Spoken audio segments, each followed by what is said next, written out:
उद्धव उद्धव वैभव भाषण आता बंदच करतो. हा आमचा वैभव. मगाशी उद्धव साहेबांनी खुलेआमपणे छत्रपती शिवाजी महाराजांच्या सिंधुदुर्ग किल्ल्यासमोर मावळतीच्या सूर्यासमोर खांद्यावर हात ठेवला आणि सांगितलं की हा माझा लाडका वैभव. अशा प्रकारचं त्याचं कौतुक केलं.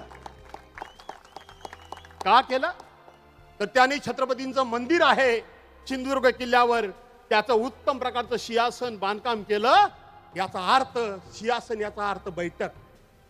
बैठक महाराष्ट्रामध्ये 20 जून 2022 ला ज्या घटना घडल्या त्या घटनेमध्ये सगळे निघून गेले, पण आम्ही 10-15 जण आहोत. या 10-15 जणांमध्ये या उद्धव साहेबांना कदाचित कल्पना नसेल, पुऱ्या कोकणातल्या सगळ्या आमदारांचं तुमच्याच कारकिर्दीमध्ये मंजूर झालेल्या कामाची सगळ्यांचं त्या ठिकाणी स्टे उठवला गेला. फक्त आम्ही दोघेच राहिलो.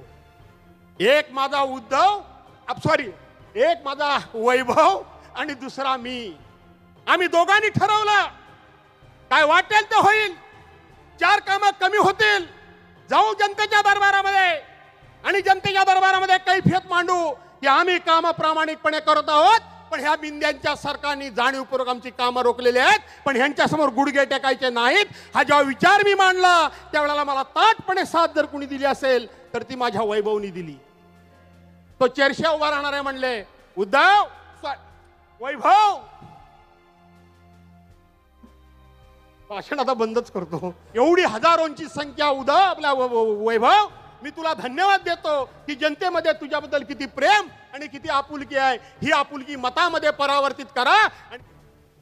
ज्यांच्या डोक्यामध्ये मस्ती आहे त्यांना मुळासकट उकडून टाकणारं हे वादळ आहे. मगाशी मी सिंधुदुर्ग किल्ल्यात गेलो आणि वैभवचं खरंच कौतुक केलं.